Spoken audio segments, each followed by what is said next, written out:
Picking the right AI model used to be easy. You would just use ChatGPT, but now it feels like companies are launching a new model every single month. Today, I'm going to be covering all the different AI companies with all their different models, and hopefully by the end of this, you'll have a better understanding of what's out there, what are the pros, what are the cons, what are the price points, and most importantly, a way for you to think about which models to pick for your own use case, whether that's running in your business, generating content, or writing code. Okay, so the first thing you need to know is that there are two main categories of company and LLM providers. You have open source and closed source. Open source meaning that the weights are available, people can go and check them out, they can download them, they can run it on their own computer. Closed source means that basically you can't see them, you can't touch them. So there's a couple of companies I'm going to be covering for this video are three main ones, which is Anthropic, Gemini, and ChatGPT, OpenAI. There are a lot of other companies that have models that are closed source, open source. You have Cohere, Mistral, and then you have a lot of open source models like Meta's Llama 3 and DeepSeek. So I'm not going to cover those ones too much. Mostly going to be talking about the ones that we use in our day-to-day in production. But those are the two main categories of models. You have closed source and you have open source. All right, let's start with the company that everyone knows, OpenAI slash ChatGPT. So they actually have a lot more models than you would think. I know for some reason Google gets a lot of flack of like there's 20 different models. So let me just go over what they have. Okay, so they have the GPT-4 series, which is by far the one that's the most popular.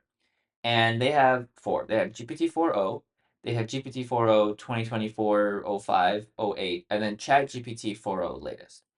And these are all different renditions. And the way that OpenAI does it is that they'll launch a series and then they'll date it.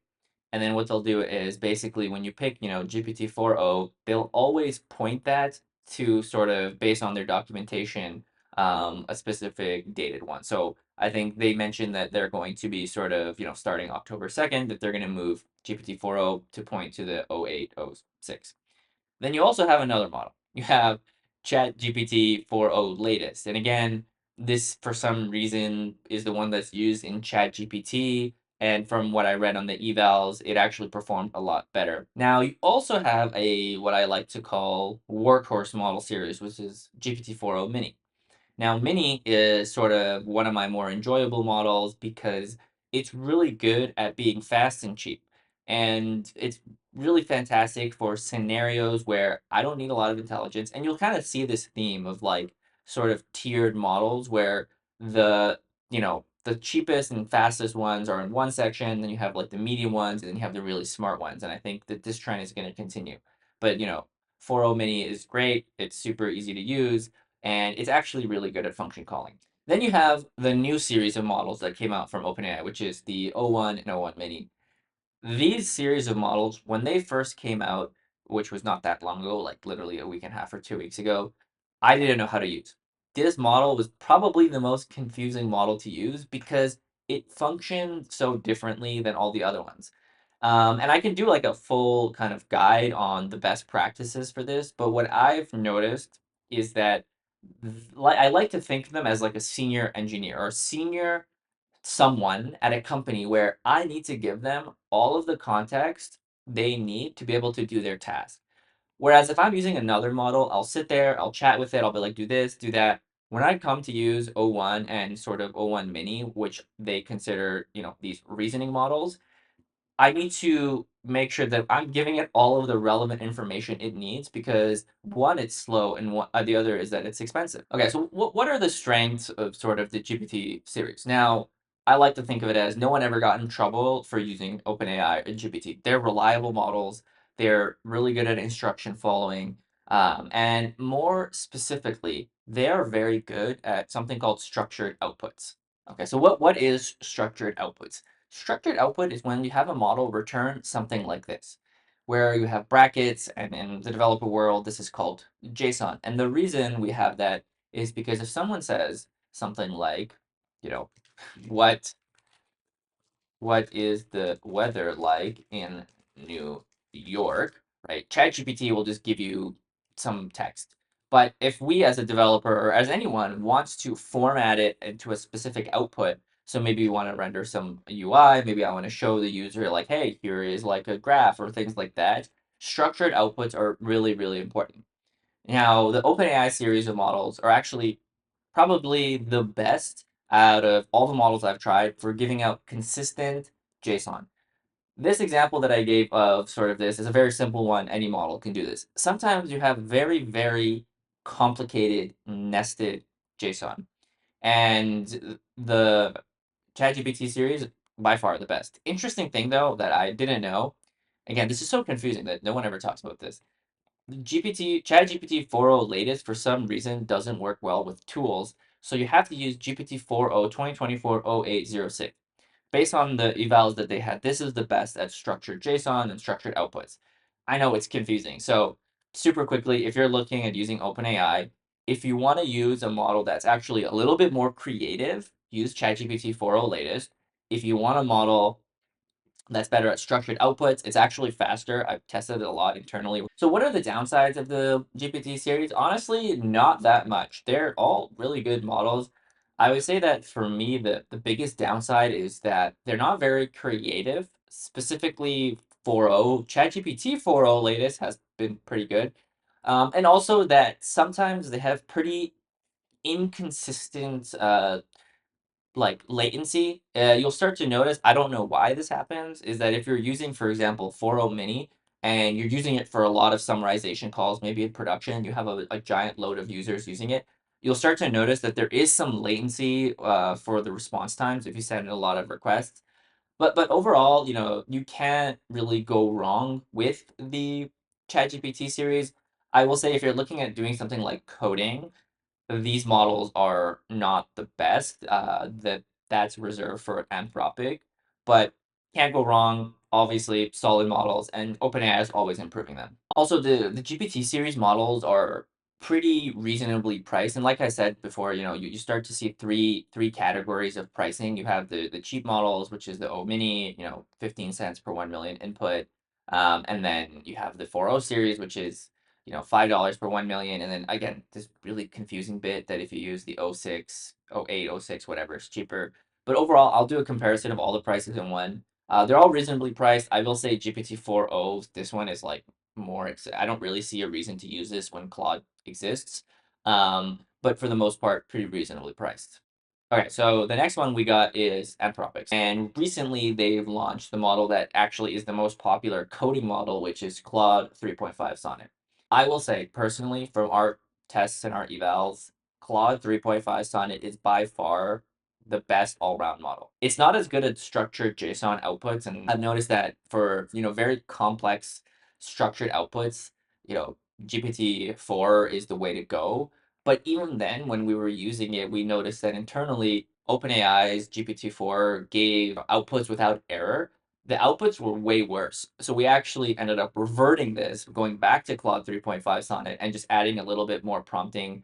They have a lot of other models, but I've really stopped using Claude 3 Opus. Like, it's too expensive, it's too slow.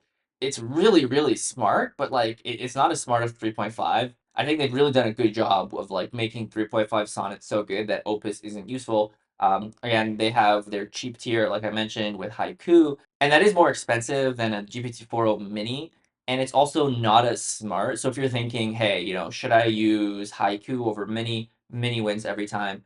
But for almost all of our day-to-day tasks, we use 3.5 Sonnet because it's just so smart.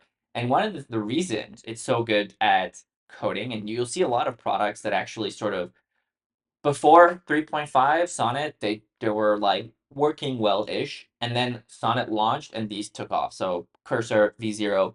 And the reason is that the Anthropic team, when they launched this thing called Artifacts that basically, codes you the website, but they went and took a lot of training material from a very popular UI library that if you're, built with React, you've heard of. It's called ShadCN, and they've sort of like, trained on a decent amount of that. So that's why you see a lot of people just really love this model because it just can just create UI components as well. The one other thing that I really like about Anthropic models is something called prompt caching, which as you can see, you pay like 10x reduction in price if you cache the tokens. Now this could be a video on its own, but pretty much all you need to know is that what Anthropic do is, this is like a little diagram here, is that they will take a giant prompt and they're going to store it for you for 5 minutes. So they take a prompt and they store it. Now, let's say I have a conversation with, the model, and I say, hey, Anthropic, write me this code.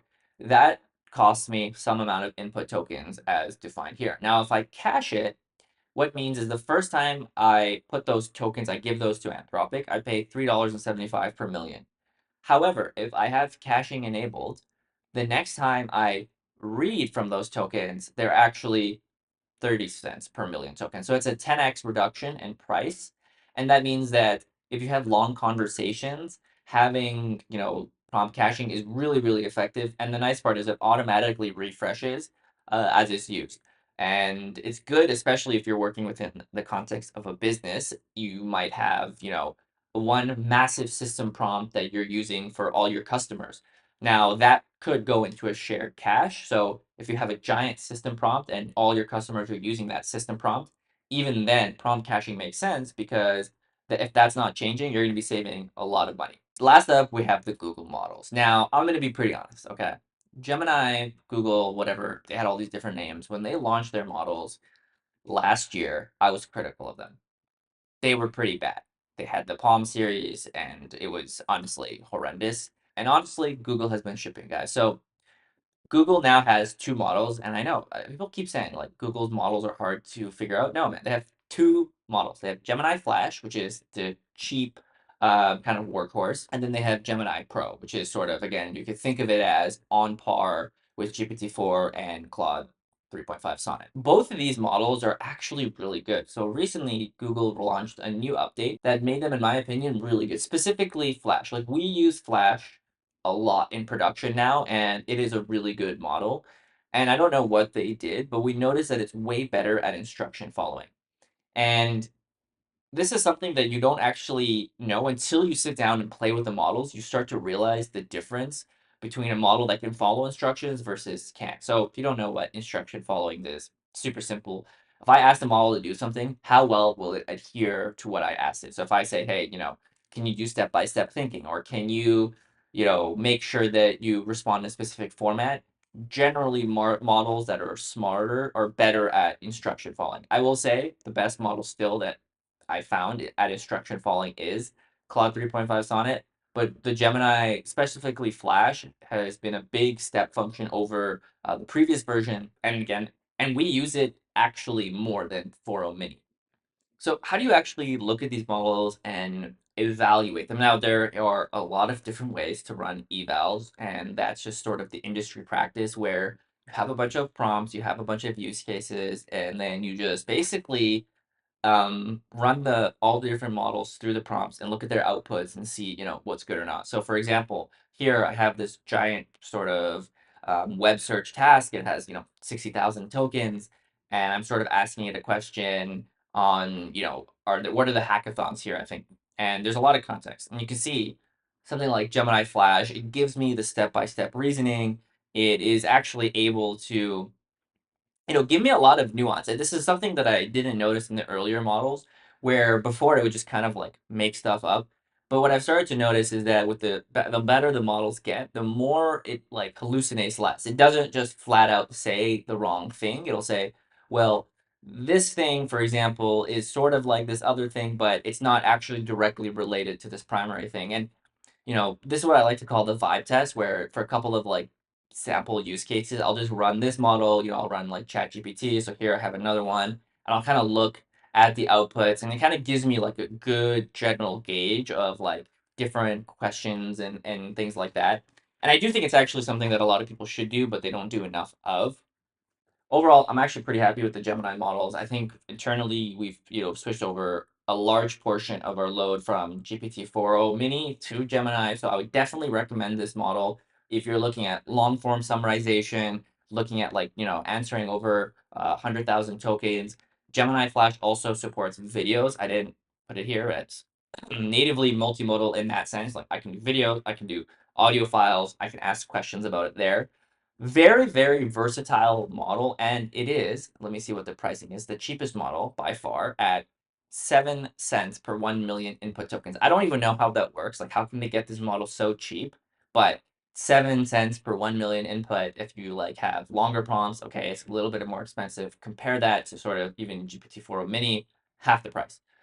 Again, solid model would recommend it as like the tier one cheap model. But again, try out GPT-4o Mini, try out, Gemini Flash, see which one's best for your use case. Internally, what we've seen, kind of Gemini Flash beats out Mini in a couple of different evals that we run. How do I rank all of these in summary, right? Now, we went over all the models that we use, what they're good at, what they're not so good at.